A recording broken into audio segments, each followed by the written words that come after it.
मैं कमरे के कोने में बैठी थी। आंखों में आंसू, नाक से खून बह रहा था। भाई का गुस्सा आज हद से बढ़ गया था।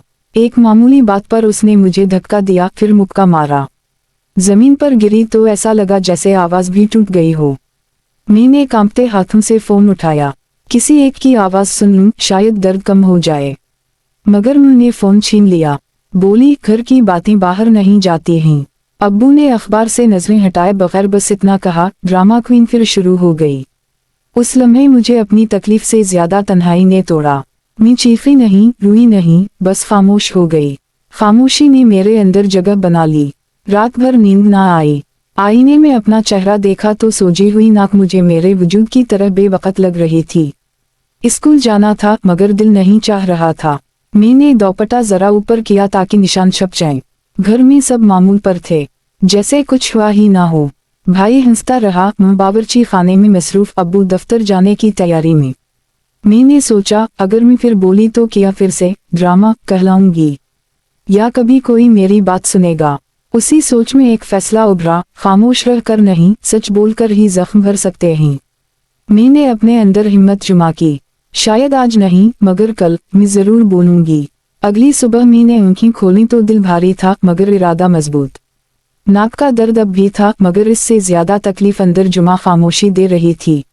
मैंने स्कूल जाने से पहले आईने में खुद को देखा और आहिस्ता से कहा, अब मजीद नहीं। स्कूल में मेरी दोस्त ने मेरे चेहरे की तरफ गौर से देखा।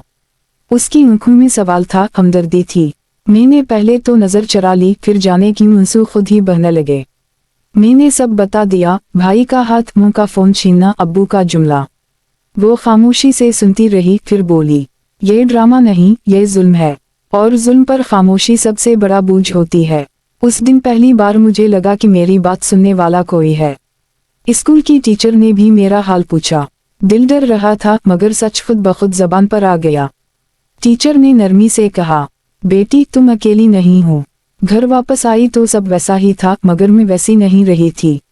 मैंने भाई की तरफ देखा, फिर मुंह की आंखों में आंखें डालकर कहा, मैं खामोश नहीं रहूंगी। कमरे में सन्नाटा छा गया।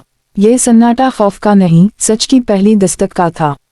और मैं जान गई, ये लड़ाई अभी शुरू हुई है मगर अब मैं अकेली नहीं हूँ। अगले दिन घर का माहौल बदला हुआ था। खामोशी अब दबाने वाली नहीं थी, सवाल करने वाली थी। माँ की आंखों में बेचैनी थी, अब्बू सोच में गुम थे। शायद सच ने उनके दिल के दरवाजे पर भी दस्तक दे दी थी। स्कूल से वापसी पर मैं सीधी माँ के पास गई। आवाज कांप रही थी मगर अल्फाज साफ थे। अम्मी, अगर आपने उस दिन फोन ना छीना होता तो शायद आज मुझे ये हौसला ना जताना पड़ता। मुझे मार पड़ी थी और मुझे सहारा चाहिए था, खामोशी नहीं। उन्होंने पहली बार नजरें चराई, आंखें भर आईं। मुझे लगा बात बाहर जाएगी तो बदनामी होगी। मैंने आहिस्ता कहा, बदनामी जुल्म से होती है, सच से नहीं। अब्बू ने गहरा सांस लिया। वो देर तक कुछ ना बोले, फिर बोले, मैंने गलती की। मैंने तुम्हारी बात को मजाक समझा। ये अल्फाज मेरे लिए मरहम थे। भाई कमरे में खड़ा था, चेहरा उतरा हुआ।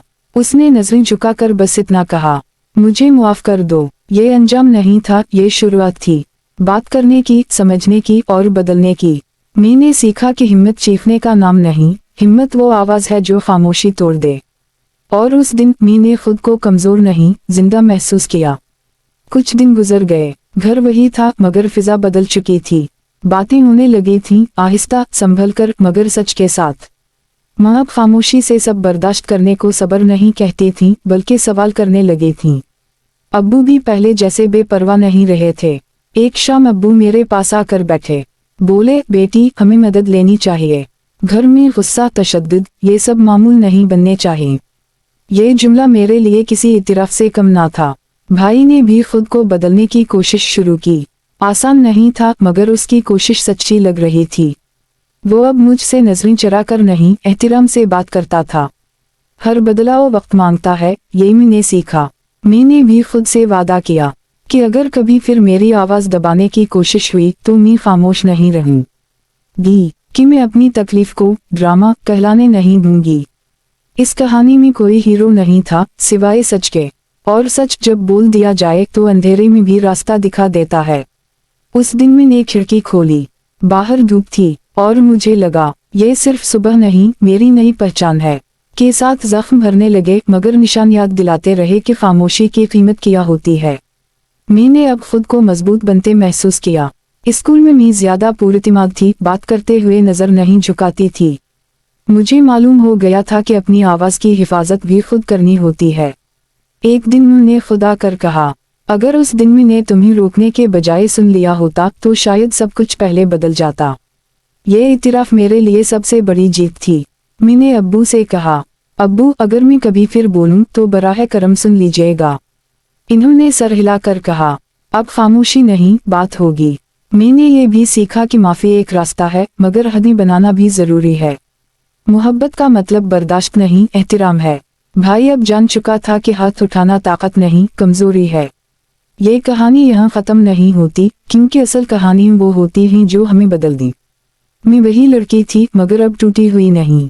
अब अगर कोई मुझे ड्रामा क्वीन कहे तो मैं मुस्कुरा कर कहूंगी, नहीं, मैं अपनी सच्चाई बोल रही हूँ। और यही मेरी सबसे बड़ी ताकत थी।